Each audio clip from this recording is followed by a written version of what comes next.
Hi, folks. I screwed up again. I lost my. They start updating everything when I was just going to start the show, and everything got all screwed up. Anyway, before I screw anything else up, let me bring my friend. All right, Freddie, we're going to try this again.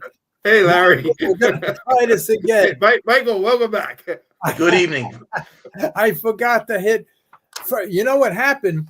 They started 10 minutes before I sent you the link. They started to update my, all the stuff. So when you were happening, they were updating, and that's why I lost everything. And then when we finally got it back on, I forgot to hit live. Now we're live. Okay. Now, before we start with what we have to say, I kind of look like an Indian from this picture. I look so red in the face, and I think that's the lighting. But you look good, Freddie. You look good. All right, let me tell you about Monticello Racetrack. I mentioned it last week. They didn't race for 2 or 3 weeks because the track was caving in, and that turn from the last turn, the turn right after the quarter pole or after the 3/4 pole, right by the paddock, that whole turn for years was not really 100. It was always a little soft there, but in the recent years it got really bad, and they tried everything to fix it, and they couldn't fix it, and finally it just caved in. And Anthony DeSimone, the track, the racetrack track guy. I spoke to him, and he dug up the whole track, and he finally found what the problem was, and he sent me pictures of him with digging the whole place up. He went down 5, 6, 7, 8 feet all over the place, and he finally found the reason after about a week or two. And here's the letter he sent me. I didn't put no videos up, but here's the letter he sent me.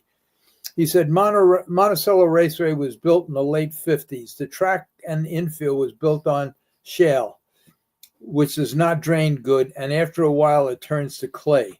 In 1989, they ripped up half the track and put number 3 and number 4 stone dust down. They did not do the infield. What we discovered after days of digging was that after 35 years, the pipes, the drains, and everything in the infield that went right underneath the racetrack failed and trapped.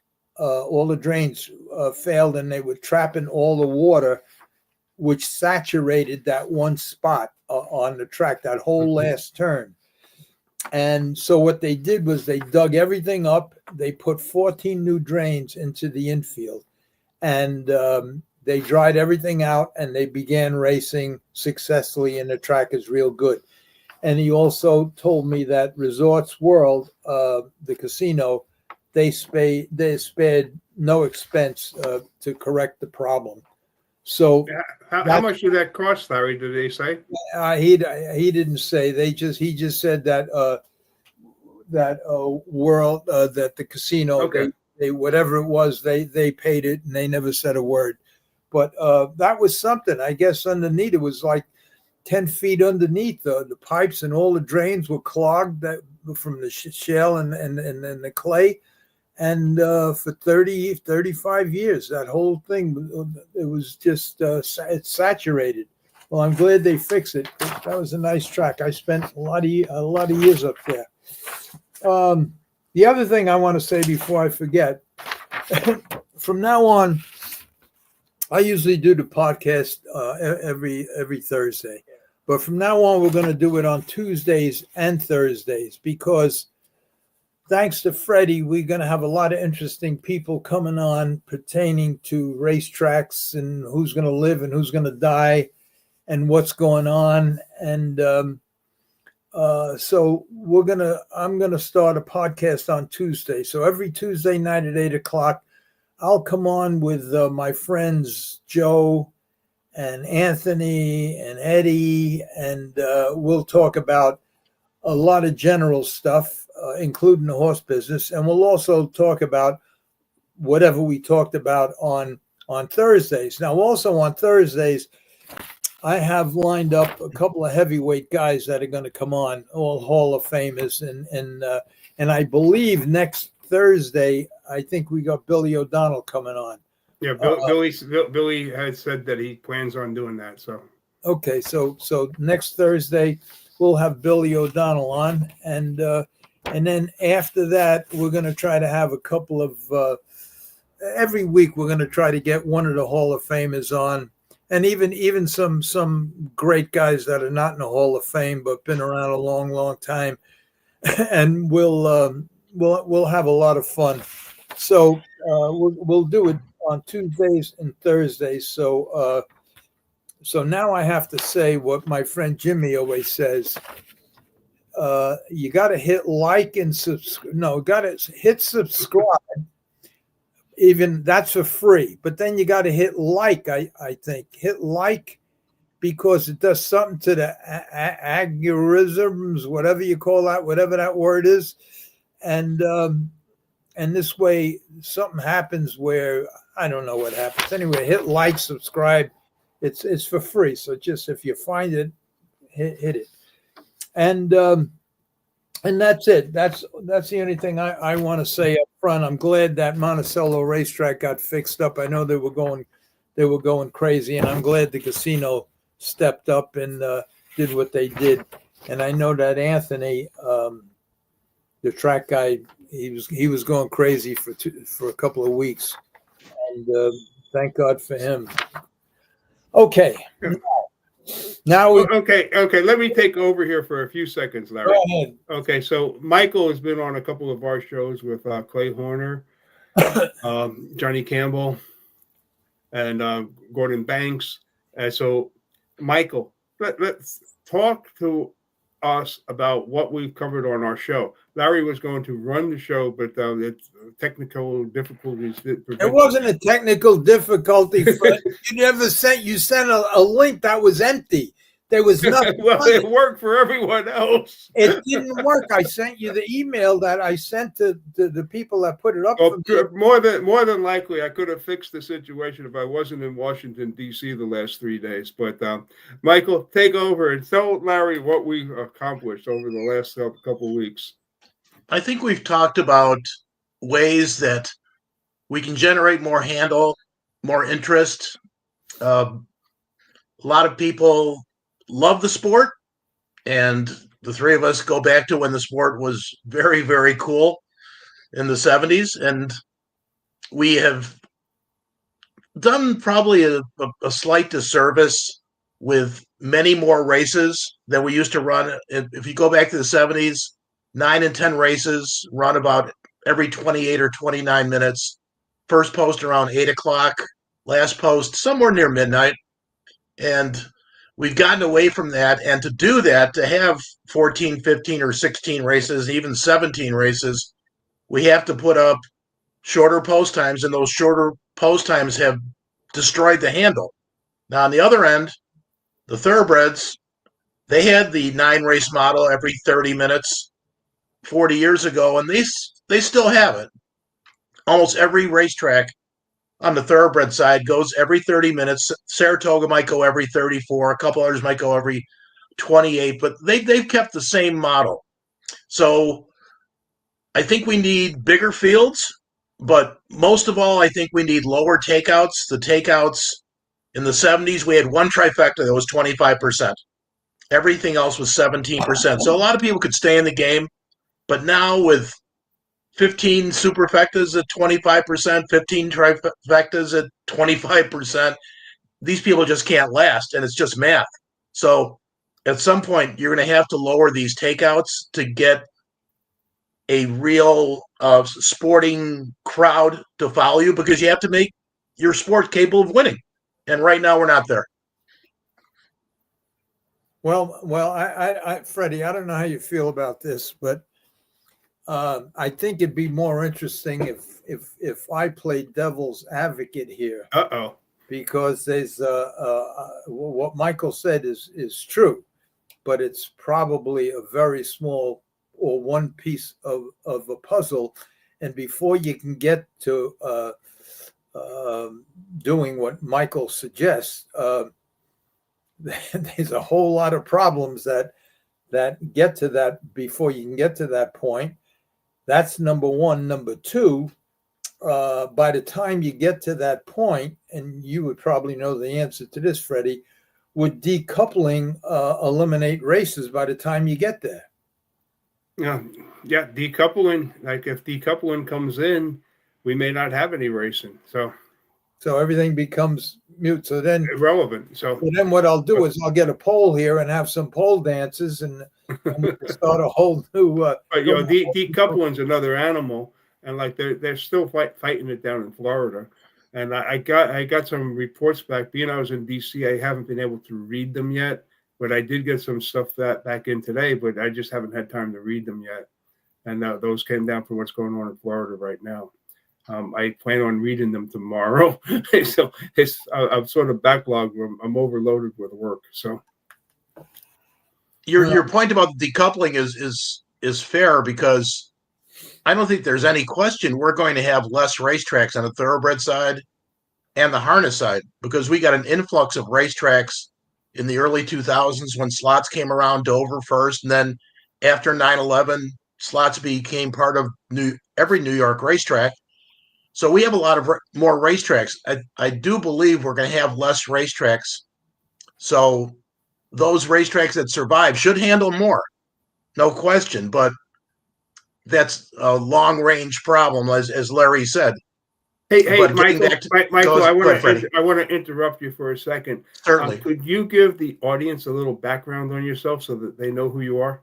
Sure. I started as a gambler, like most people. 95, Illinois made me a pitch because their first year of simulcasting, they weren't doing very well because people didn't know the product. So we brought me along as an analyst, and I made people familiar with Balmoral Park and Sportsman's Park, and handle grew. In 98, I began at Balmoral Park, and from 2000 to about 2015, 13 of those 15 years, we were the number 2 track in the country.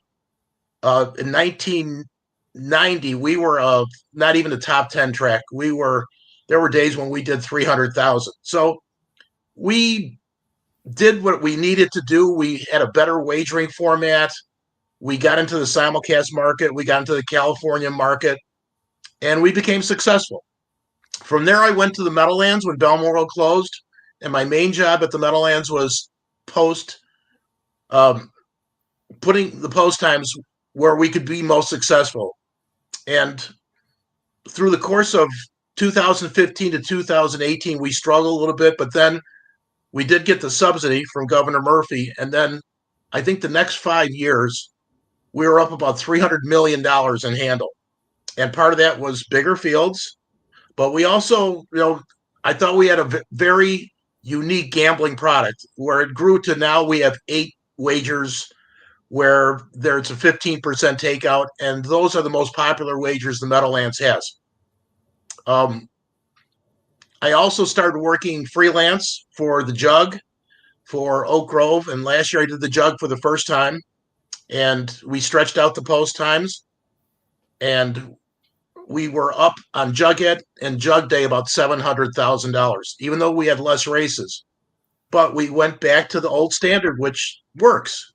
Give people more time. You can't put up 24 minutes in 1975 where there's win, play, show wagering, and then 50 years later there's win, play, show, exacta, trifecta, superfecta, pick 3, pick 4, daily double, and put up 7 minutes. It's a flawed concept. But as I've referred to before, when you go to more races, to fit into more races, you have to have less time, and that less time has resulted in lower handle. I just want to throw this in here also. Johnny Campbell speaks extremely highly of you, extremely highly. I heard that. I heard your podcast when he said that, and he referred to Michael. And every time you bring a guest on, I get so frustrated because every guest you have had on, including Michael, if they were around 40 years ago, harness racing wouldn't have this problem that it has today in any way. It's just so sad that all them racetracks became political dumping grounds instead of having guys like Michael, yourself, and all the other people that you had on your shows running the whole place. And now that they went from 20, 30,000 a night. I remember going to Yonkers. I couldn't even the Horseman's parking lot was full. You couldn't even get in there. You had to duke the guy just to get your car. And it's sad. And then all of a sudden the lottery came and casinos came and all the numbers came and nobody in the position that they could do something about it knew what to do. And if they did know what to do, which they didn't do it. And now this is a situation, and I say this every week.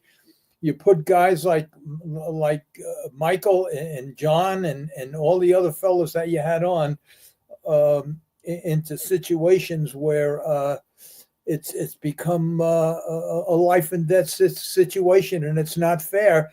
And the end result is, from what I'm hearing, and I've been out of it a long time, so there's a lot of things I could say that maybe are not true or don't apply, but it's just sad, and I don't know how you guys are going to do it, especially when you don't control the fate of nothing. You don't own the racetracks. The casinos own them. The casinos just out and out fuck you guys, and so I wish you a lot of luck. It was a business that I loved, even though I had some problems. But aside from that, it's a great business. And Freddie, before I go any further, because I'm going to forget, and I want to show you something. I got to show you this. Maybe you'll okay. Watch this now. Uh-oh.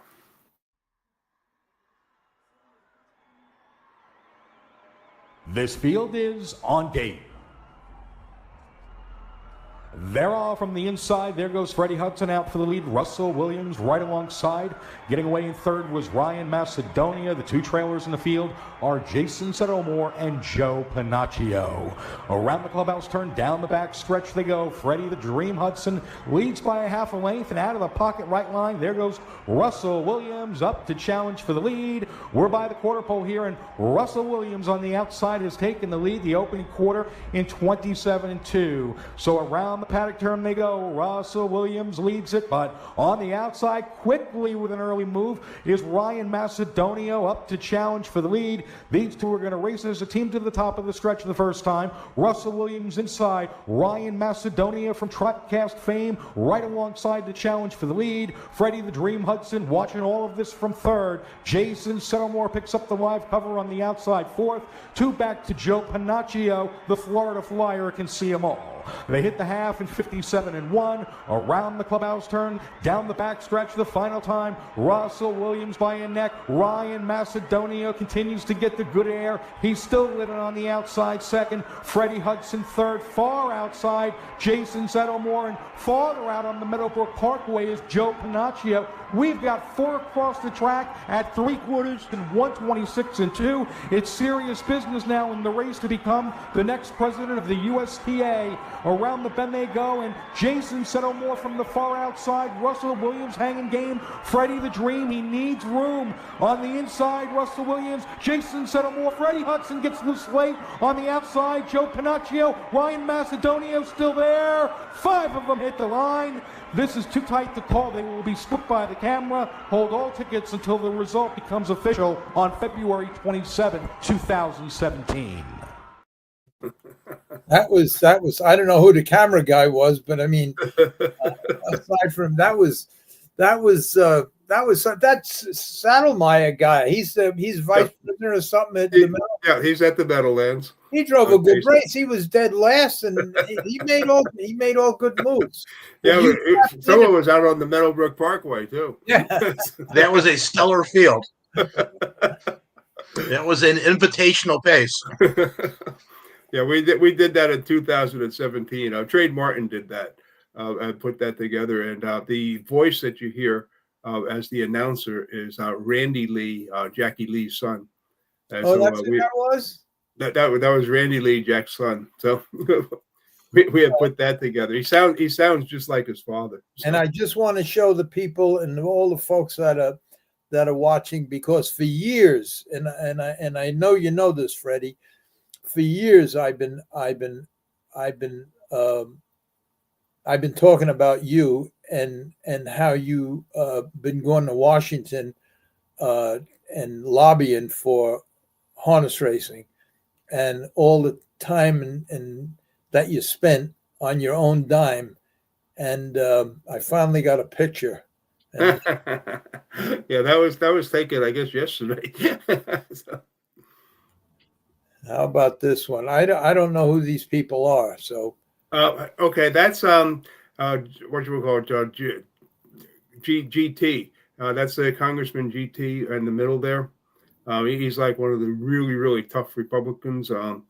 Glenn Thompson, really, really tough guy. We had a meeting with him, and with the Horse Plus people, Horse Plus coalition. But they're really, really good people. And Jason, Tony, and Britt are there. So, anybody interesting in this one?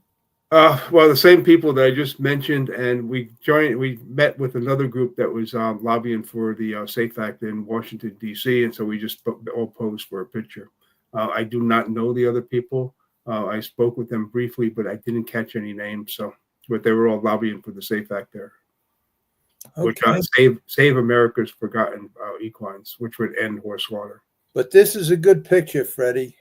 Yeah, the wind was blowing, and they basically grabbed me for that picture. They said, "Oh, your jacket blends so well in the background." That's a good picture. You should get that picture. Well, first of all, what I think, if I was your manager, I would.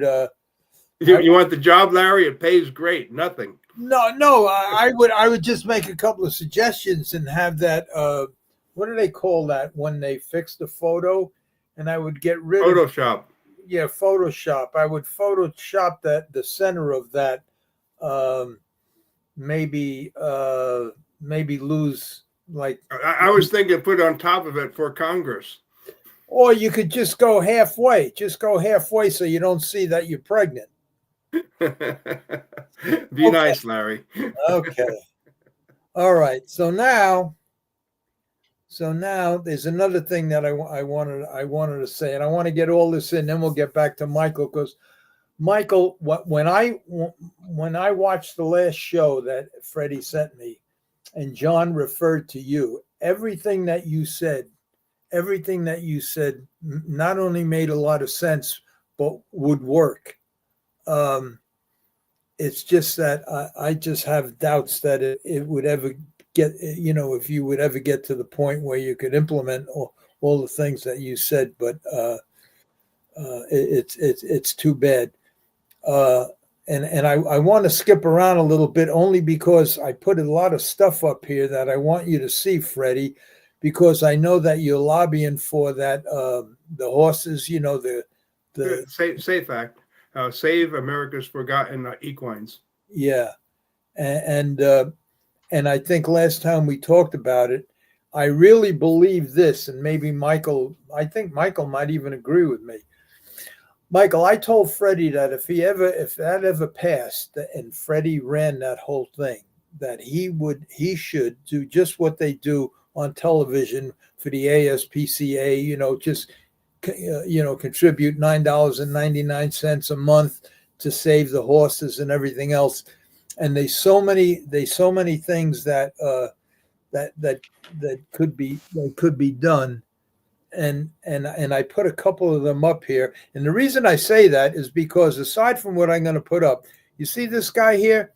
That's James Gandolfini's father. He lost about 50 pounds. And Gandolfini called me up. And he said, my father is dying. He won't eat. He won't do anything. He won't talk. He won't speak. Can I bring him to the barn because he loves horses? So I said, of course you can bring him to the barn. So the next morning, I says, come about noon. The next morning at noon, a Porsche Cayenne pulls up with the lift gate come down. And here he comes, in a wheelchair. And what I did, he had his chin in his chest. I'm only sorry they never took pictures of him when he first come out, because he was sitting there with his chin in his chest. And I went over to him and I said, "Hello, Mr. Gandolfini. My name is Larry Rolla," and no response. And I made the kid go get a horse, bring him out there, and I put the horse's head right in his lap. And within 10 seconds, he lifted his hands, he lifted his head, and he started talking. Within a minute, I put a helmet on him, and I put him in a jog cart. Naturally, I asked him, he was all excited. We put him in a jog cart, we walked him up and down, and then he said to me, he was all excited. He says, he asked me what the name of the horse was, and I told him everything. And then a miracle happened. What happened was, he asked me, he says, "When is he going to race?" And I told him he wasn't going to race, only because the horse wasn't a Meadowlands horse. He was a Monticello horse, and he wasn't even a real good horse. He finished last every week. And I didn't want him to watch that race. But the groom said that he was in to go that Friday at Monticello. And so I had to agree. And I said, "Yeah, but it's 100 miles away." And he says, "No, Jimmy will take me here to simulcasting." So the bottom line was this. This was the result. The horse win. And I had the picture blown up. I went to the guy at the video guy that does all of this on computer. And I had the picture blown up, and just what it says there: "Special thanks to James Gandolfini Sr. Without his help, this win wouldn't be possible." And it was the first career win for Osmosis. And I blew that picture up and I sent it to him with a $100 win ticket. And Jimmy said, naturally he invited me over to the trailer. He wanted to put me in the Sopranos and the whole bit. And he couldn't thank me enough. And anyway, the reason I brought that up was because I believe it's this.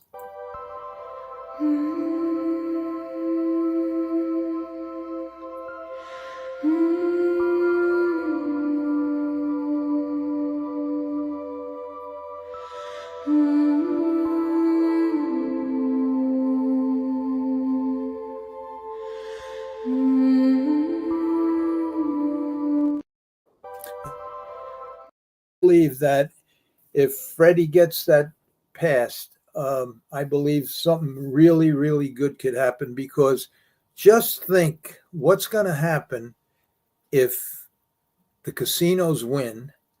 99% of racetracks will be gone.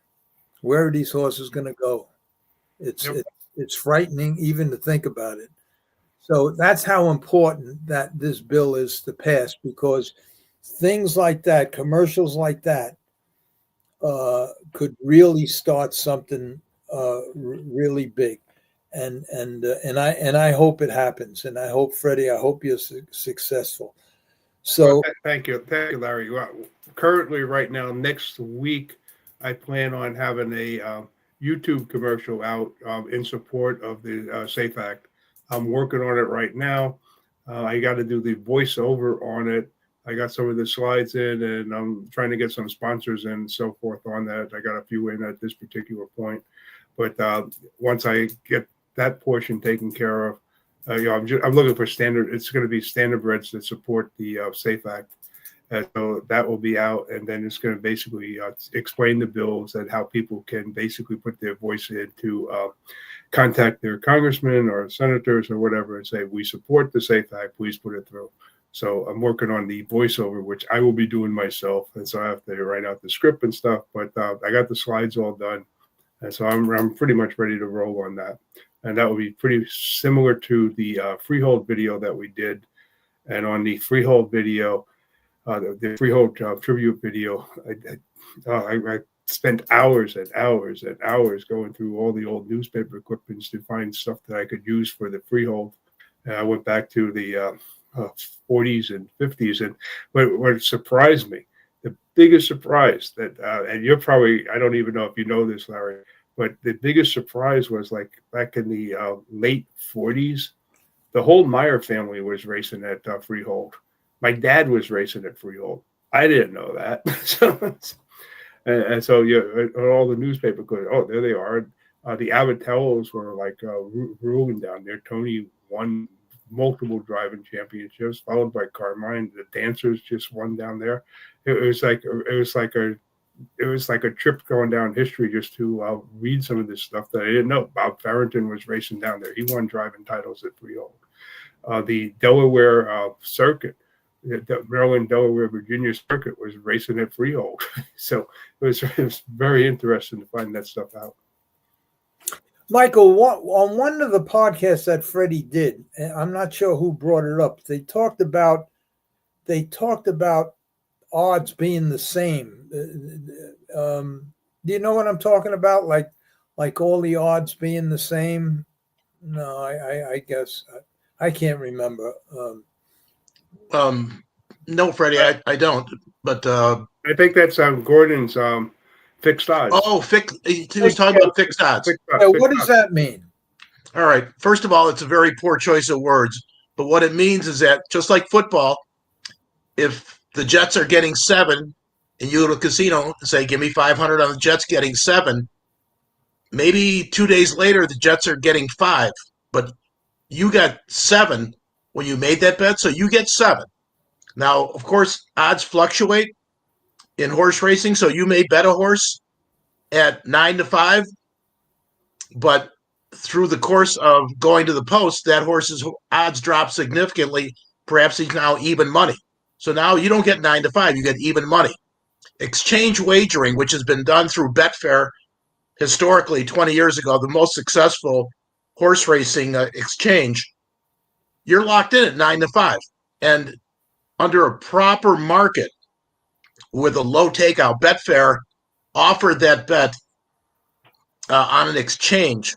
So somebody had to take the other side of that bet. And whoever won that bet owed Betfair between a 2 or 5% commission, depending what their volume is through Betfair. So if you bet 200 on let's say an even money shot, you would owe $10, 5%. Obviously, the commissions, the percentages in the takeout in horse racing are much, much greater. So if they could do this successfully, this would be a boon to horse racing, to have a betting exchange with a 2 to 5% takeout. See, all of these things are so exciting to talk about. And like I said before, had you guys been in charge 40, 50 years ago, harness racing, they'd still have 20,000 people there. It's so sad. It is, but I'm an optimist, but I'm also a realist. I believe in this sport, and the sport that Joe DeFrank invented when he came to the Meadowlands, that was something nobody had ever seen. And that style of racing just compelled people to play, because the horse that made the lead could be last at the half. So there was just a constant shuffle and movement, and it was compelling to watch. Now, if you watch the racing today, it's nowhere near the same. It's more predictable. You get a lot more favorites. You get a lot more short prices. It's just not a real. The sport is on the Joe DeFrank's vision of that sport. If we could bring that back, I think a lot of people would switch over from thoroughbreds to play that game with 10 horse fields and all kinds of movement. And I think nobody realizes this more than Mr. Corral, who's tried to get people to stop giving holes, to get movement in the races. If you come first over, you have to advance, just like DeFrank said. But it's very difficult to get the drivers to do that. You know, the paradox of all this is that the amateur races kind of do that. I mean, there's not a lot of respect there. Perhaps, obviously, not a lot more driving talent, but those amateur races are so compelling that the horse that makes the front usually gets shuffled, and not surprisingly, there are some nights when the amateur races, not lately, but in 2023 and 2024, 2022, those were the highest bet races of the night. Not that they were the most talented, they certainly weren't, but they were the most compelling, and they had the biggest chance of offering a big payout, and that's how you get handle. Now let me just say this. Most of what you said, I agree with. What I don't agree with, and I didn't agree with it when they tried it, when they did put it in action. The reason, in my opinion, why you can't tell a driver, if you come out, you better move straight ahead. I'm going to give you examples for all of this. Don't give up any holes. And stuff like that, telling a driver what to do when part of driving is strategy. If you're sitting, if a stone front runner is in front and you're sitting third, and this stone front runner usually don't last, and usually he's finishes third or fourth, and you're sitting third, and here they come, the whole second tier. So if you sit in, you're going to go from third to last on the rail, hopelessly locked in. They're going to go around the racetrack just like that. And the two front horses, the first guy that pulls first over to the front runner, they're going to run each other down, and that's the way it is. Now, if you sit third, and I've seen guys do this all the time, they sit third, they know they're not going to get by the lead horse, so they just come half up to him. They come up, they pass the two horse, and they right between the 1 and 2 on the outside, and they sit. And you could tell the guy cutting it, I don't care if you go to the next quarter in an hour and a half. I'm staying right here. Don't use your horse, and at the head of the stretch, it'll be between me and you. That's strategy. You can't stop a guy from doing that.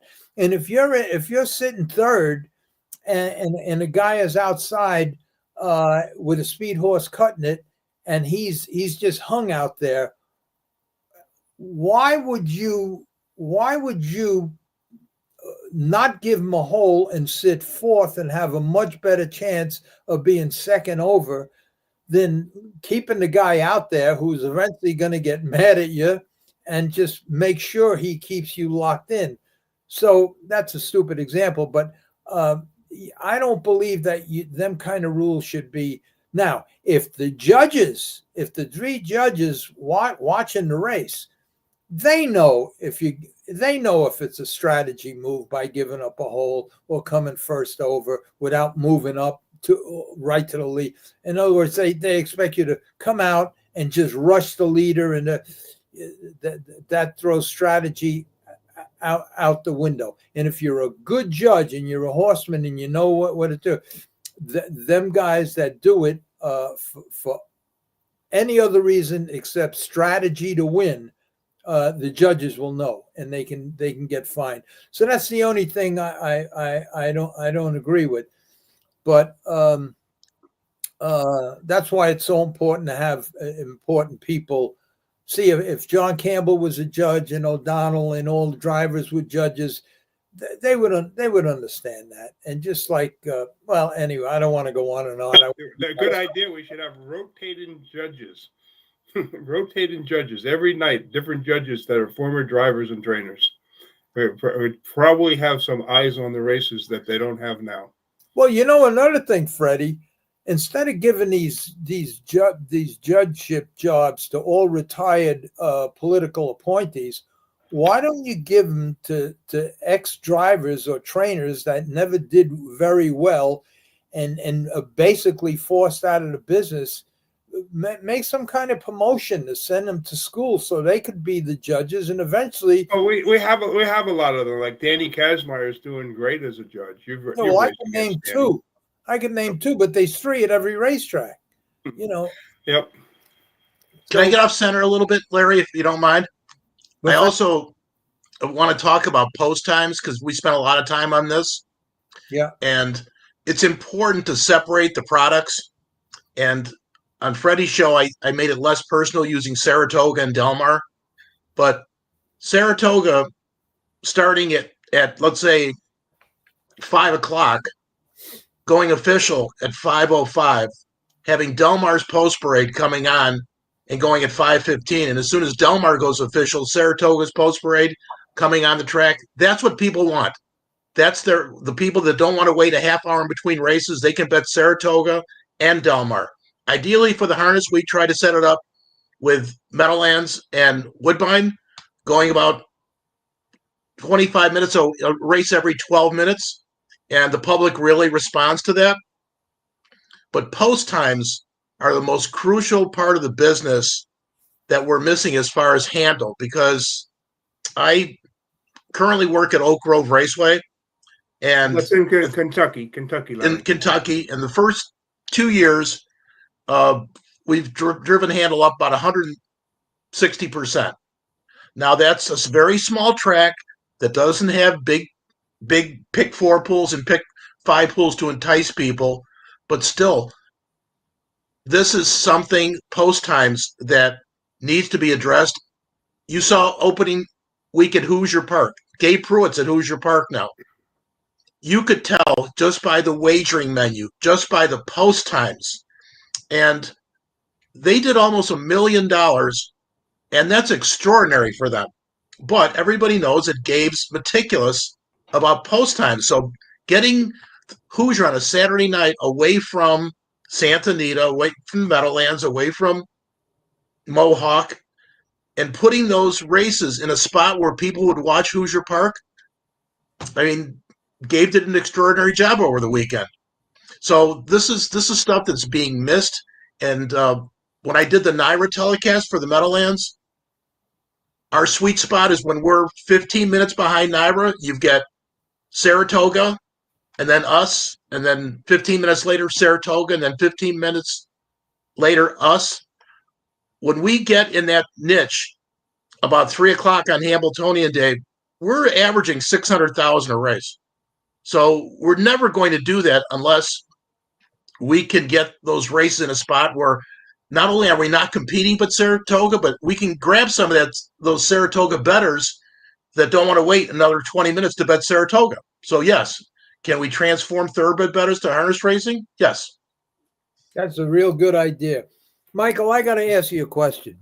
Yes, sir. Because everybody laughs at me when I say this. I won't laugh, sir.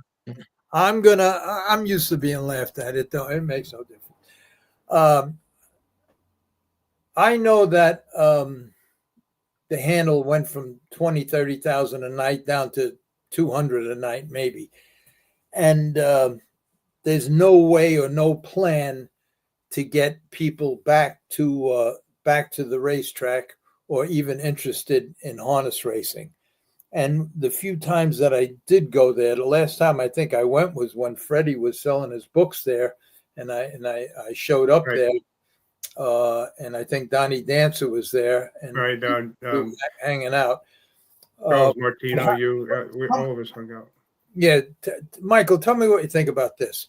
This is what I would do if Gural gave me the racetrack to do whatever I wanted to do for 1 week, and gave me 30 days to promote what I wanted to do for that 1 week. Here's what I would do.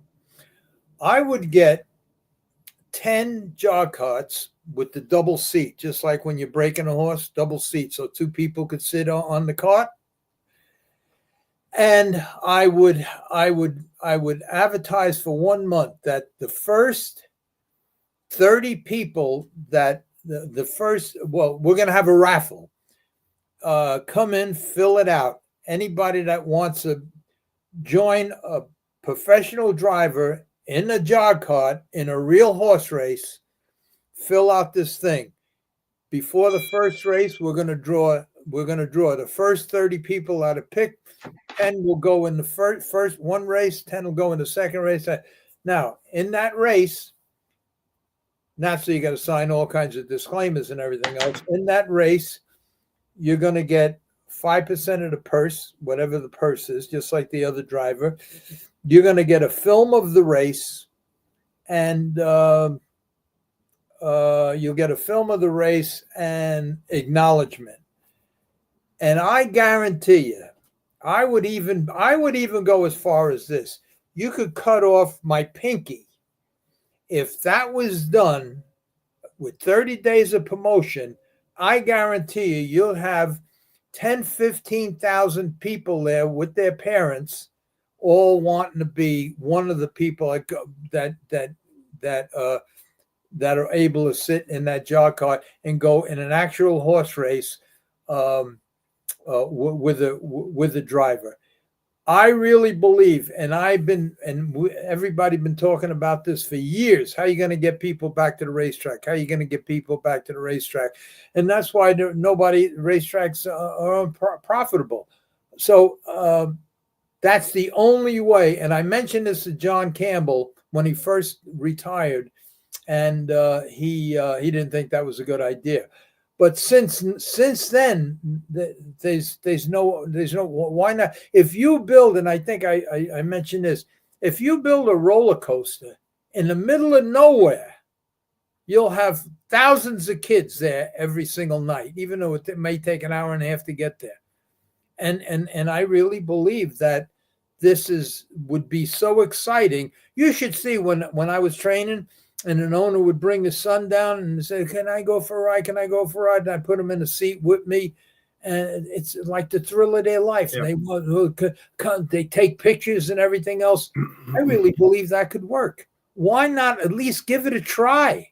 But nobody. What do you think about that, Michael? We need as many bright ideas as possible, and try anything that somebody thinks. And listen, Mr. Gorell and Jason, I mean, they try lots of things. I mean, they're pretty proactive. Do you at think this point we need all the new bright ideas we can? I guarantee you that if the Meadowlands announced in some other marketing situation, maybe for a month, that every Sunday morning, same type thing. We're going to hold qualifying races, and some kid can come and enjoy. The place would be packed. That they wouldn't even want to go to church. I want to go to Meadowlands. I really believe that. I really believe that you give them a helmet, you give them a set of colors, you give them a whip, and take their picture. And I really believe that could work. Nothing else worked. Nothing that anybody talks about can work. It is what it is today. So why not at least give it a shot and then incorporate? How else are you going to get young kids there? They'd rather go see a rapper. But if you're going to put them in a jar cart in a race, Larry, one of the biggest obstacles that we have in the sport nowadays, and this is because of 40 years of mismanagement and lack of marketing, nobody knows what our sport is. They don't know what our sport is anymore. Well, when I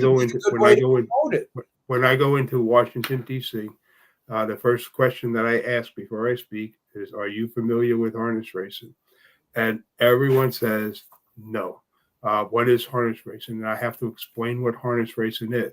And I just happen to have this with me right now. And usually what I do is I basically quit talking about what harness racing is, and I show them the picture. I say, "Okay, this is what we do. This is a picture from me from the 1970s winning a race." Hold it back a little, Fred. Hold it back to you. That's it. That's good. Okay. So basically that's the picture I show them to show them what harness racing is. And they say, "Oh, okay." And then I have to go in and say that, we race for $500 million in purses. $1.5 billion is bet on us annually. We have $1 million purses. We race parimutuel racing in 14 states. And I have to explain the whole sport to them to get them to understand what harness racing is. And this is a total lack of marketing for 40 years on our sports part. And so we have to fix that problem to basically get people to understand now what harness racing is, to bring the fans back to the track. They don't know what it is. They know what steeplechase racing is. They know what the thoroughbreds are. They have no clue as to what harness racing is. This is a total lack of leadership on the United States Trotting Association's part for the last 40 years, along with the racetracks that did not promote the sport, that sold themselves out to the casinos, that the casinos now own majority interest in them. And they're just basically sitting around doing nothing to support the sport. Nothing. Michael, do you agree? Somewhat. Let me give you a different type of analogy. I come from a big bowling background, and the 60s and 70s, bowling was incredibly popular. Every bowling alley was busy from 9 o'clock in the morning until midnight. 2 shifts in the afternoon, 3 shifts at night. And in Chicago, in the early 60s, there were close to 300 bowling centers. But then came lotteries, then came video movies, then came casinos, and now we're down to a dozen. But the dozen that exist are doing very well. And that's why I have great hope for horse racing and harness racing, because the Arkansas Derby is Saturday, and they're going to get 65,000 people there. And the lines at Oak Lawn to get the tip sheet look like the lines to get into Roosevelt 40 years ago. So don't tell me it's not possible, because you can see it. Now, do we have to up our game? Absolutely. Do we have to get more of our product on TV? Absolutely. Do the tracks need to get better at marketing their product? Well, the tracks did the same thing bowling did. A lot of those families were born to monopoly. So you got 30,000 people without doing a lot, although those tracks did market. But we have to get to a point where we get just better marketing of our product, because I think the product at its best is sensational. Well, we have to fix the product also. And correct. Once we fix the product, we can market it. But you can't market a bad product.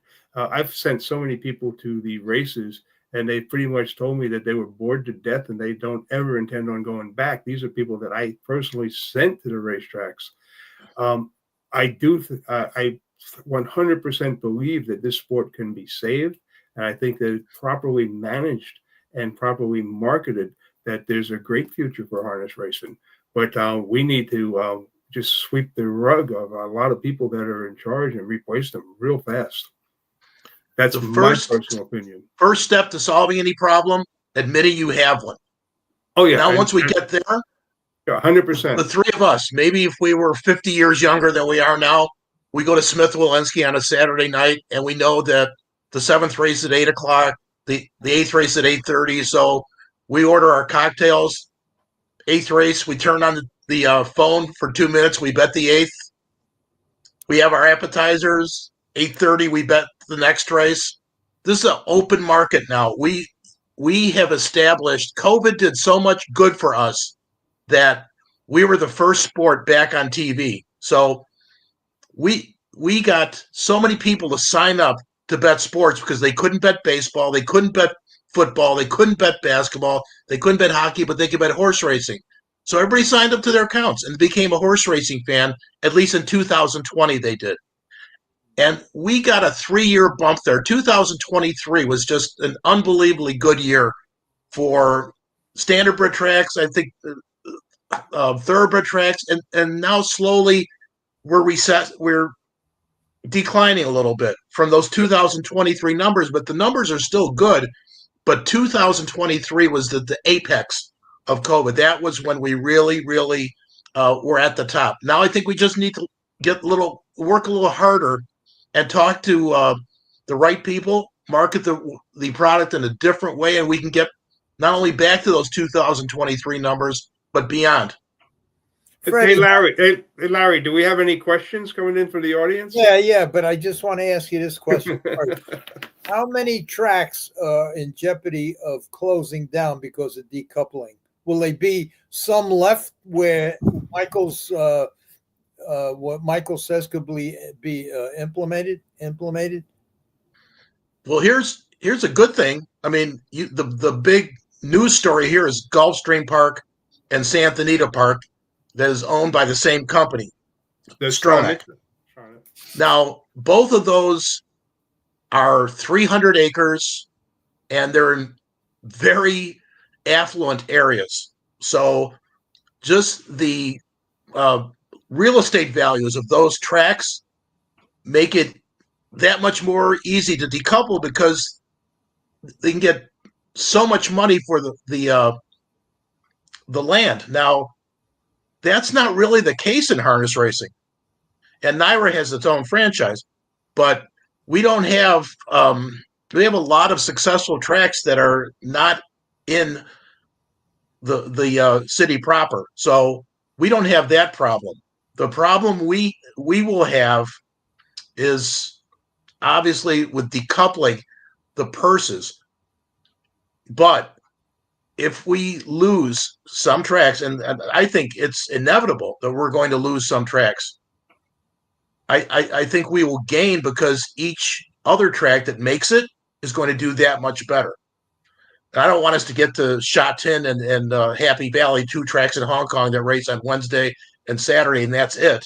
But I do think right now you could make the case that we have too many tracks, that the problem is too many tracks, which leads into a lot of short fields, especially in the Thoroughbreds in the summer. It was ridiculous. These stake races are going with 4 and 5 horses. How can you possibly sell the sport this way? Larry, if you don't know, we have a horse shortage. So I'm going to make another suggestion, and people are going to think I'm nuts. Probably you two would think I'm nuts too. Larry, you're nuts before you even said it. Yeah, I know. I know.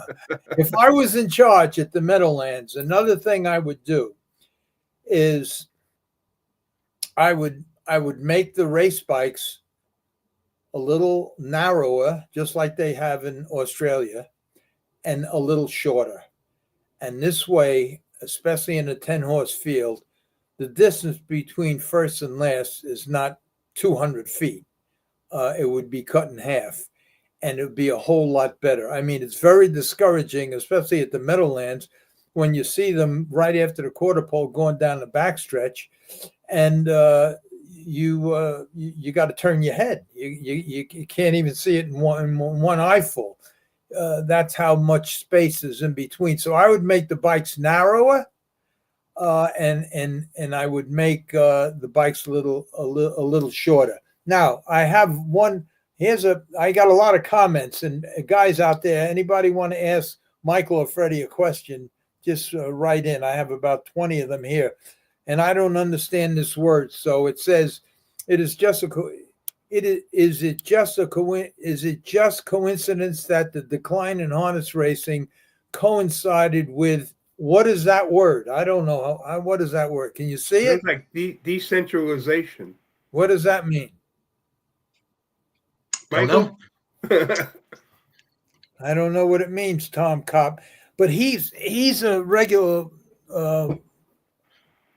guy who listens all the time, and but I don't know maybe decentralization means that nobody's running the sport, because if that's what Mr. Kaufman means, I don't think you could ever get to the point where you can make one person the commissioner of racing, but we need a racing commission in the worst way. Just a group of executives that meet and say, this is the problem. Can this be solved? A place where the public can voice their concerns, and a commission meets once a month to decide, is there a better way that we can do this? I think we need a commission in the worst way. All right, here's the same guy asked this question here, and this I just thought of this. Tom the Cop, he says, why not have different length races other than a mile? Now that might be all right. You know why?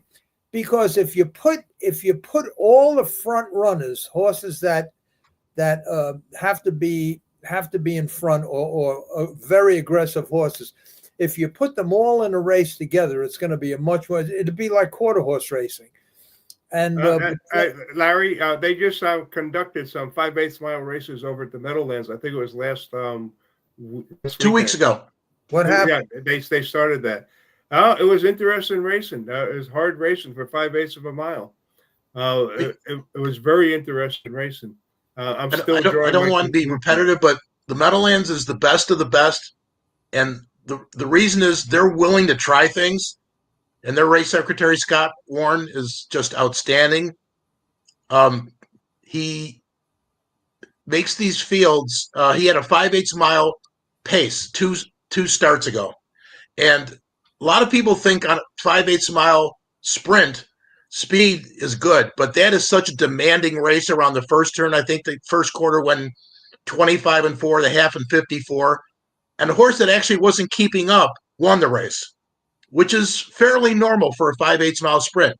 Now, the following week, I think Scott rode a mile and the 16th or a mile and 8 route race. And those races historically don't close because everyone's afraid to go fast early. And the fractions are perhaps not pedestrian, but they're slow. It's difficult to make up ground in those route races. But it's a something that maybe a horse is a terrible horse at a mile, but maybe at a mile and an eighth, he's a competitive horse, or the 5/8 mile sprint. So mixing up the distances makes for a better gambling product because we are too predictable. And anybody that disagrees with that, I mean, you've got tracks that are high 40, 47, 48% favorites. The two most successful tracks running the winter right now are Oak Lawn and Turfway Park. Turfway Park, they're both at 30% favorites. So if you go back to even Roosevelt and Yonkers with 8 horses, I think in the 60s and 70s we're running 35%. Yeah. At 35%, it's a real great betting game because then if you had a tiring leader on the front, you could get the 6s, 7s, and 8s home because the inside horses would get stuck by a tiring leader. You could get a closing result, and those would pay enormous. So the racing, was it much better at Yonkers and Roosevelt than it is now? It was better. But I think if the people at Yonkers could figure out a way to get horses to close, I think the handle at Yonkers could jump up tremendously. Well, first of all, I believed even when I raced at Yonkers that every racetrack for the most competitive races should be a 5/8 mile track. But the way the bikes are designed now and everything is stretched out and the driver's leaning straight back for aerodynamics or whatever the reason is, it went from when I first started, you sat in a little Houghton bike or Gerald bike that was maybe 8 feet long. The horse was right in your lap. The horse's ass was right in your lap. And from the horse's tip of his nose to the back of your seat was maybe 8 feet. Now it's like 15 feet. And Yonkers, I mean, what chance do you have? And I just don't get it. I would make, if I had a lot of money and I would make the Meadowlands, I would make the Meadowlands a 5/8 mile track, narrow the bikes, shorten the bikes, and that would make more aggressive racing in my opinion. There's a guy here that wrote, this is terrible. You know what was nice? That Hunter Myers, that kid that got killed, they did a real nice thing for him at all the racetracks. Yeah. It's just too bad that somebody has to die before everybody in this business, meaning the racetracks, the state, and the horsemen. Somebody has to die before they all come together. It's just so sad. Anyway, look at this. This guy, Eric, writes, ESPN and the other networks reported the death of Hunter Myers as a jockey, not a driver. What an insult and what a shame. And that's so true. It just goes to show you that, like harness racing and where it really counts, ESPN, it's on a pay no mind list. You know, it's just sad. Freddie, I see your name here. Freddie, right? This new generation don't have a clue what an exactor is. Middle-aged people don't know what harness racing is. Well, it's true. Anybody got questions for Michael or Freddie? Call in. Let's see. Jeffrey B. He says, I took my daughter to Yonkers. It was cold out. She felt bad for the horses. She's 25. Young people have no interest at all in horses. Well, as far as being cold, that was a concern I had in the late 50s when I was up in Buffalo. And I asked the professor at the university, and they says that horses can handle temperatures right around 15 below zero in a race. So whether it's true or not, that's what he told me. So I never thought about it anymore. Jeffrey B., except for Triple Crown days, young people want instant action, not to wait around for the next race, especially at tracks that have casinos. That goes to you, Michael. Well, that way you incorporate 2 tracks or 3 tracks. Thoroughbreds, I've seen them go 3 tracks on TVG. Now you have, because of COVID, Fox got into the thoroughbred racing business. They offer 25 hours of programming every week, 5-hour shows from Wednesday through Sunday. And ideally, in the winter, they have Aqueduct, and then 15 minutes later, they have Oaklawn, and 15 minutes after Oaklawn, they have Aqueduct. And it's pretty compelling because you have nonstop action, and it's perfectly coordinated with 2 tracks. So the people that don't want to wait can wager twice as much. And it's a product that I think Fox has done an incredible job with that. And it's 3 or 4 or 5 years running. They started during COVID. But to think that they can offer 5-hour shows, and it's just a first-class product. I mean, yes. I mean, we need to do better. And we need to incorporate these post times to say, if you can incorporate Saratoga and Del Mar, you can turn a Saratoga fan into a Del Mar fan. You could turn a Del Mar fan into a Saratoga fan.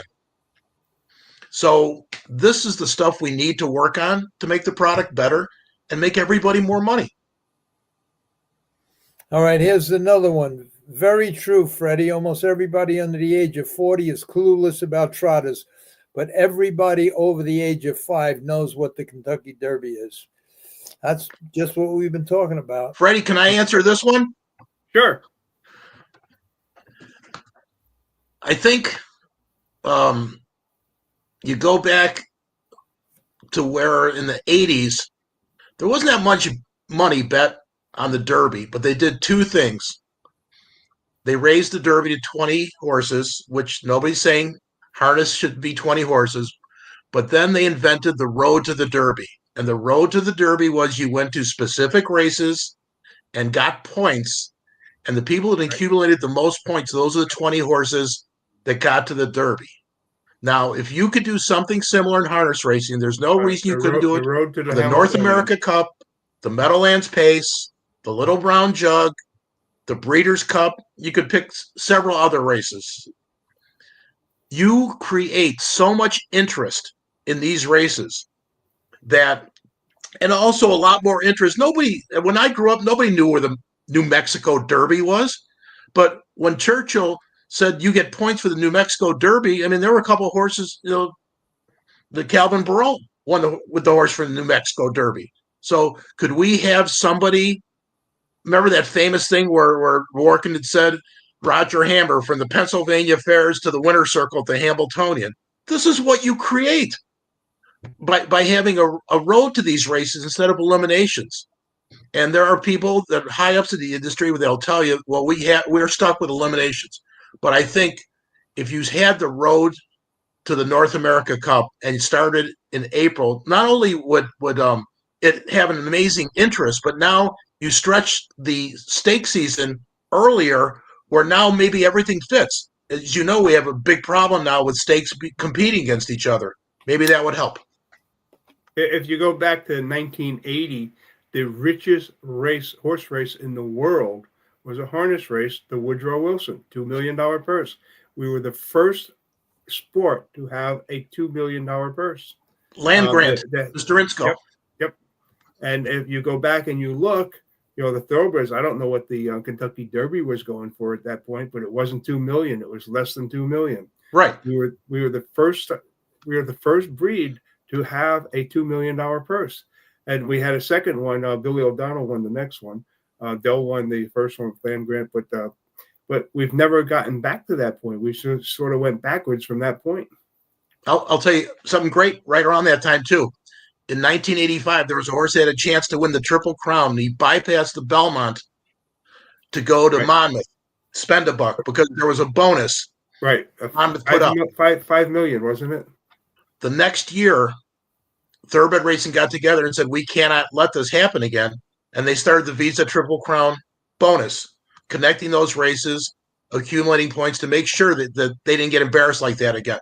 Right. If we could connect our stake races in a similar fashion, there's no way you're not going to generate more interest. But let's call Johnny Campbell. Get him on the line right now. I got his number. Leave the poor guy alone. Leave him alone. I got a kick every time somebody asks him a question on your show, Freddie. He must break out in hives because it's always the same answer, and he's 1,000% true. Who's going to put up the money to do it? Right. Yeah, that's exactly the problem. And that's why I often wonder, and a couple of things I'm involved with now. When is enough enough? When have you tried enough? I mean, how many times are you going to hit the same brick wall and not be able to go over it? Do you spend the rest of your life doing it, or, I don't know. A smart kid, and you all know him, Kurt Watson. He once told me a long time ago. He probably don't remember. He says, if you're involved in something and it don't happen in 7 days, it's not going to happen on to the next thing. And when you look back, I look back of all the time and money I wasted traveling all around, back and forth to California, to Florida, back, trying to get different things going and everything else. He's probably right. After 7 days, maybe 7 working days, I don't know. All I know is that Michael has a lot of good ideas, and I hope it works. I'm trying to find another. There was another. Michael, have you read Larry's book Against All Odds? I haven't. No, don't read it because you may not want to come back on. let me just say this. Let me just say this. I just have to say this because you may go out now and get the book. Let me just say this. My whole life, since maybe 17 years old, 18, when I was first introduced to harness racing, I made that my whole life. That's all I wanted to do. I spent 2 years at Ambinder's Horse Farm out in Long Island. And who was there that started out with me? Pat Quaglietta, Ronnie Ingrassia, Jerry Persino, 2 or 3 other guys. But that's where, and I stayed there for 2 years learning the craft. And every opportunity I had, I stayed. I went to universities, talk with all the veterinarians. Every afternoon after my work, I stayed with all the vets, whether it be Dr. Carter, you probably remember Dr. Carter, all the vets. Bud Carter. Yeah, I don't have to mention all the vets. I loved it. That's all I wanted to do. Prior to that, I raced cars, and I was very competitive. And the reason I got out of racing cars was because I found out I had a room full of trophies and no money, and I found out you could race horses for money because of a horse van that pulled in the gas station where I was working when I was 16.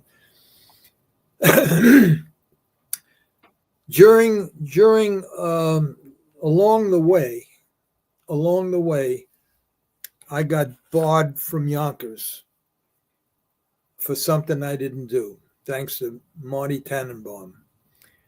And that put me on a path, and I'm not going to go through it. I'm just going to say it put me on a path of addiction and total destruction of my life and everything I wanted to do. It was 7, 8 of the worst years of my life, having to go through what I went through, and something that I finally found that I really loved and wanted to do and did it 100%. I was given another chance in 1978. I was given a second chance thanks to Charles Slutsky, who owned Monticello Raceway, and Stanley Dancer. He gave me some horses, and I started doing really well. During that time,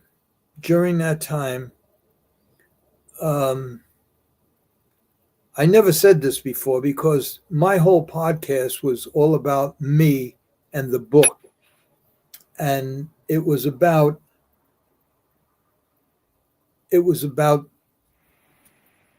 the wrong road that I took when Tannenbaum barred me from the races. And naturally reciprocity set in, and I was barred from all New York tracks, and I went to all the Mickey Mouse tracks all around the country. And from 1978 until 1984, I was 100% legitimate. Stanley Dancer helped me along the way, and I didn't do one thing wrong, and I was so excited. The game at that point kind of passed me by a little. It took me a while to catch up. And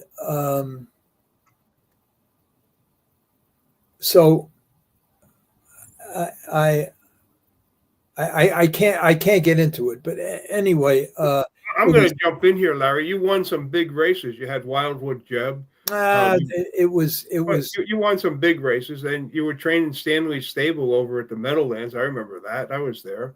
So. Yeah, but they were what I wanted, and what it hurt me because I got bought again in '84, again for protecting 4 guys.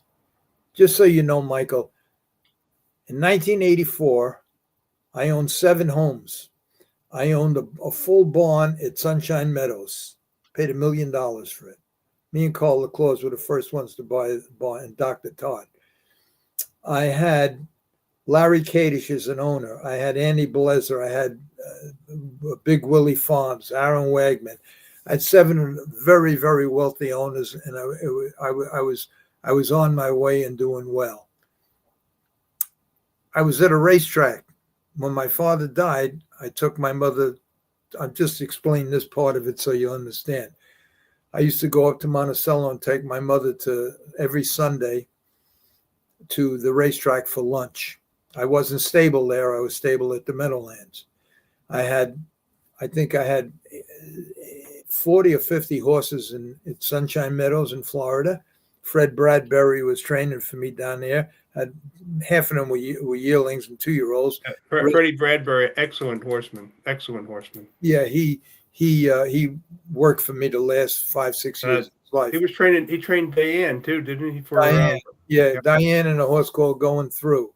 Yeah. Every Sunday afternoon, I drive up to Monticello from the Meadowlands, and I would take my mother to lunch. And one day, I'm with my mother having lunch at the racetrack, and a kid that used to work for me came over to the table to say hello. And he said to me, he says, "You're going to be around for the last race?" And I says, "Why? What? You need something?" And he says, No. But if you're here for the last race, bet these numbers. And he hands me a piece of paper with 4 numbers on it. And it was a super perfecta race. And I said, "Okay, thank you." And he left. I had absolutely no intentions of betting the race. I wasn't interested in betting the race. I always left before the last race is over because my car was always in valet, and they knew I come down before the last race was come up, and this way I get right in my car and take my mother home. So I asked to pay the check, and my mother says to me very innocently, because my mother never been to a racetrack in her life, and she was all excited about seeing the races. It was something new to her. And she says to me, I says, "Come on, Ma, let's go." And she says, "Didn't that boy, you said you were going to do something with that boy?" I says, "He gave me horses to bet." She says, well, you told him you would do it. Like, if I didn't do it, I was committing a mortal sin, like I broke a promise. So I says, "Ma," she says, but you told the boy to do it, that you would do it." I says, all right, Ma. So I go to the window and I bet a $3 4-horse box for the superfecta. I come back. I said, here, Ma, here's the ticket. And I explained to her what has to happen. These 1, 2, 3, 4 have to finish first, second, third, and fourth. And the race goes off and it wins. It hits. Them numbers come in. And so she was happy as hell, but the crowd started booing. As soon as the crowd started booing, I run right to the window and I cashed the ticket. And I left. A month later, and now I went every Sunday. 4 Sundays later, track security gets a hold of me and they says they want to see you upstairs. So I go upstairs and it was about that race. Make a long story short, they have the teller that I bet with. They all knew me up there because I was there for 15 years. She admitted that I cashed the ticket.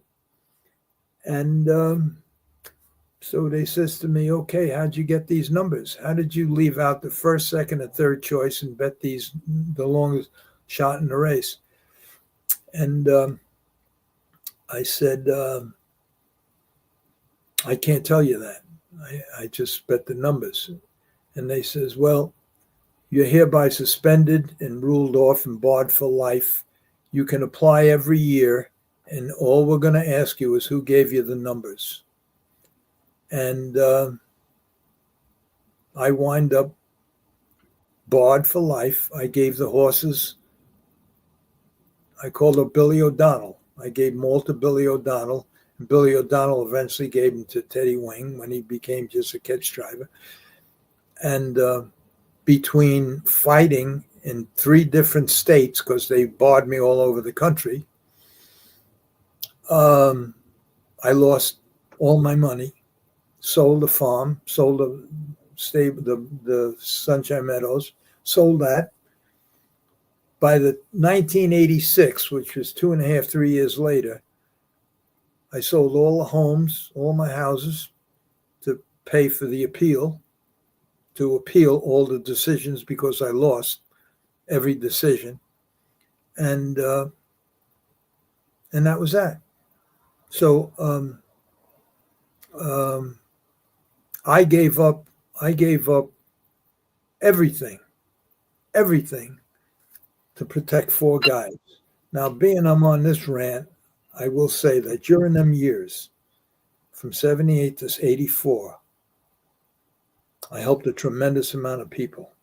I'm not going to get into that. The only reason I'm saying this is I'm not bragging, but my whole podcast is about all the bad things I did and how I did it. And every once in a while, I get a smart ass come with a comment saying that it's because of you that harness racing is this and this and this. And I think the first sentence in my book is, I didn't invent corruption. It was there when I got there. And I never try to justify what I did by countering it by saying I saved hundreds of people that were doomed to die from cancer. I saved them. I bought 3 trainers that were down on their little houses and homes. I rebuilt, toned it over $300,000. Me and Charles Slutsky rebuilt the church in Monticello that burned down. During that period of time, there were probably 10, 15 grooms that I took out of tack rooms and paid their rent. And I can go on and on and on, but I don't want to never talk about. Okay, Larry, let's get back to the questions. Any more questions in there? Yeah, I'm glad you stopped me because I get too crazy. Okay, let's see. Eric here. Nothing is worse. Canada, they run the second leg of the Canadian Triple Crown, the Prince of Wales, on Tuesday afternoon. Then they wonder why nobody cares. Let's see. Stan Bergstein and Spencer Ross at 11:30 p.m. racing show was the best. Do you know, Freddie, I had Spencer Ross on the show? No, you know? I did not. Yeah, about 4 shows back, I had Spencer Ross on. What an interesting guy. What an interesting guy. I got to have him back on again. What an interesting guy. Okay. All right, Freddie, I know you want to go to sleep. Let me just see if there's No, I'm any fine. questions. People All right, eyes falling asleep. People don't know the Hamiltonian horses going in or coming out. It's one day and done. Okay, let's see. Edward, hello, fellas. It was the Jersey Derby at Garden State, 1985. Put up $1 million to lure, spend a buck away from the Triple Crown. Oh, Michael knows about that. All right, Freddie, let's see. Do we do this one? I bet there is nobody under the age of 65 watching this podcast as we speak. Connect the dots. The true fans of harness racing are dead, near dead, or thinking about being dead. Wow. Thank you, Mark. Thank you. Thank you. Michael, is there anything else you want to say? I know that Freddie is, I'm sorry I ran my mouth, but that's why I just should put cotton in my mouth. But I didn't want you to read the book and then not know the other side of the story. So now you don't have to read the book. But I do know one thing. For the last 5-6 years, Freddie been working very, very hard, at least now, and he's on his own dime and by himself. Now, thanks to his podcast, he has guys like you and Gordon, and Clay Horner, and Bob he has Mark, Trade Martin. I could go down the line here. a lot of good John people Campbell. on that show, so he's not alone anymore. And I hope that you guys could save it, because I'll be long gone. But I wish you a lot of luck. Anything else you want to say, Freddie? Michael? Yeah, I'd like to say something. That this is my first time on Zoom, so I'm not a very technologically proficient person. So I got on this podcast because actually I got on Freddie's podcast because Freddie does some very admirable things and he's worth supporting. And Freddie Hudson vouched for you. So that's enough for me. I mean, he thinks you're a pretty admirable fellow. So I think we had some constructive dialogue here, not just the three of us, but maybe we bounced some ideas off some people that might think, well, maybe this could work, and we'll try something, and we'll be better off for it. Well, I thank you for that, Michael. I can honestly say that I never hurt nobody on purpose. There were a lot of people I hurt, but it wasn't on purpose. And I'll leave it at that. Freddie, you want to say anything else?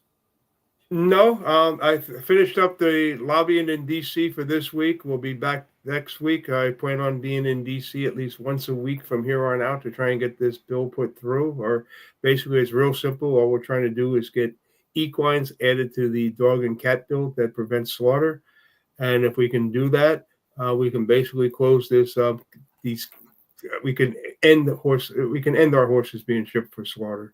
Freddie, maybe you know the answer to this. Larry Cox, right? Is it true there will be a 25% tariff on horses valued to cross the border into the USA? Now that might be it's all a question mark right at this particular point. Nobody knows the answer, but I would say yes. There's a strong possibility of it, and it's going to affect the horse sales, like at Harrisburg or the Canadian horses being sold, and then the U.S. horses, and then horses going up to race. It's a major issue that's on the table. Yeah, I just want to say hello to Tommy Stiggs. Tommy Stiggs was the guy that helped me with this starting this whole podcast when I first started. And he came over a lot of times and helped me out. He's a good guy. And if you're up in the morning at 7:00, every morning at 7:00, Tommy Stiggs Social Club, just go on YouTube, punch in Tommy Stiggs, and he's very entertaining. He's there for about an hour talking about just anything you want to talk about. All right. Anything else, Freddie? Michael, anything else? Larry, one more thing. I think we did a very good job here, but I would have to say that some tracks, the Meadowlands and some tracks, are doing their best to raise money for Hunter Meyer's family. And if any of you that are watching this podcast are in a position to do help, please do so.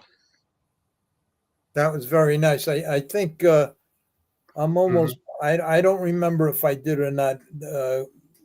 I think a friend of mine started a GoFundMe page. I'm not sure. I don't remember because there were 2 or 3 situations that happened a couple of weeks ago, and I don't remember. In fact, one of them, I'm going to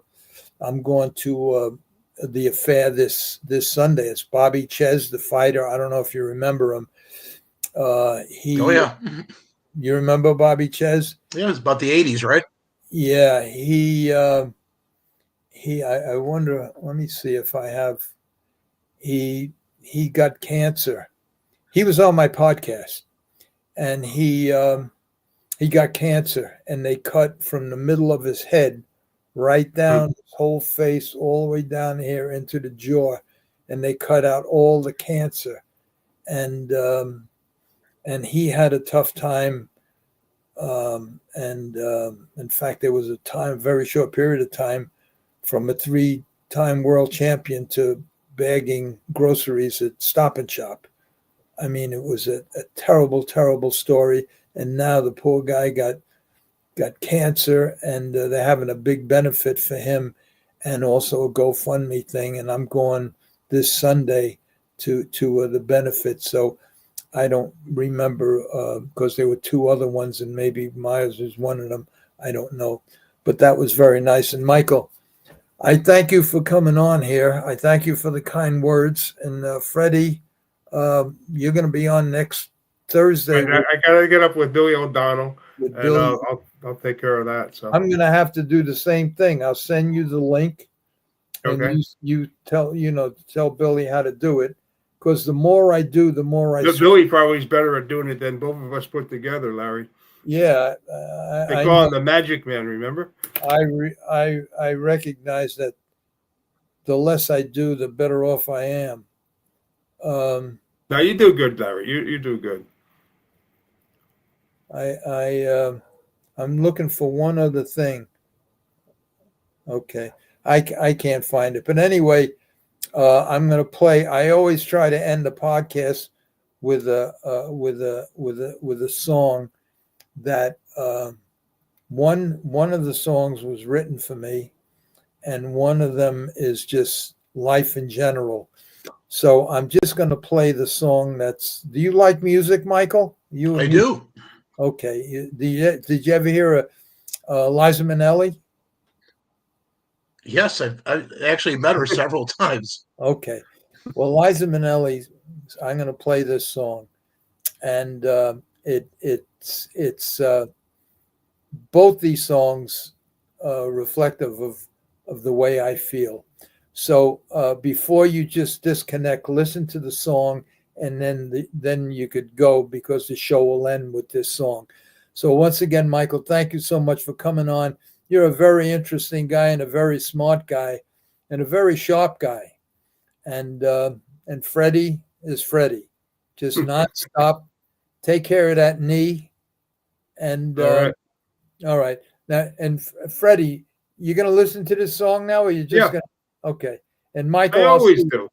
And Michael, if I'd love to have you back on again and talk about talk about some more stuff. You bet, sir. You stay healthy. Well, thank you. Okay, here it is, guys. Listen to the words.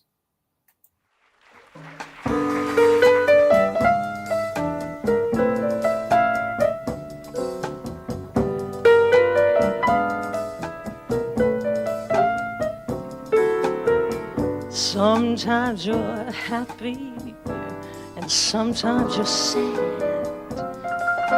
but the world goes round, and sometimes you lose every nickel you've had, but the world goes round. Sometimes your dreams get broken in pieces, but that doesn't alter a thing. Take it from me, there's still gonna be a summer, a winter, a fall and a spring, and sometimes a friend starts treating you bad. But the world goes round, and sometimes your heart breaks with a deafening sound.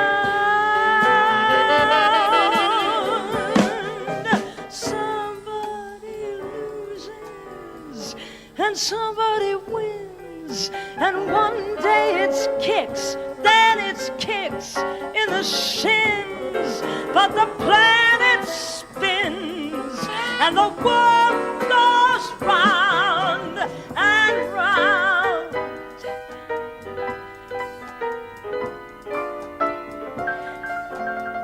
But the world goes round.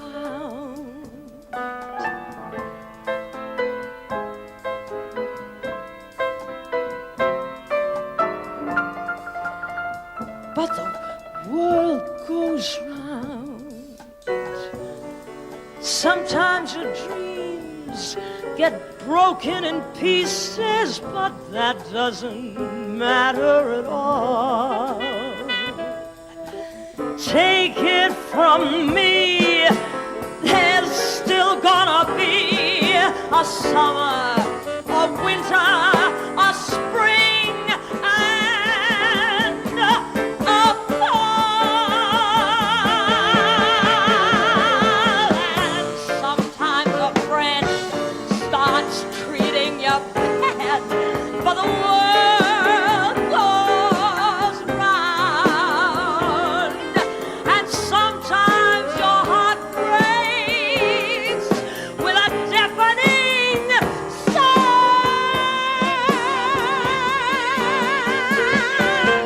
Somebody loses and somebody wins, and one day it's kicks, then it's kicks in the shins, but the planet spins and the world goes round and round and around and round and round. The world goes round and round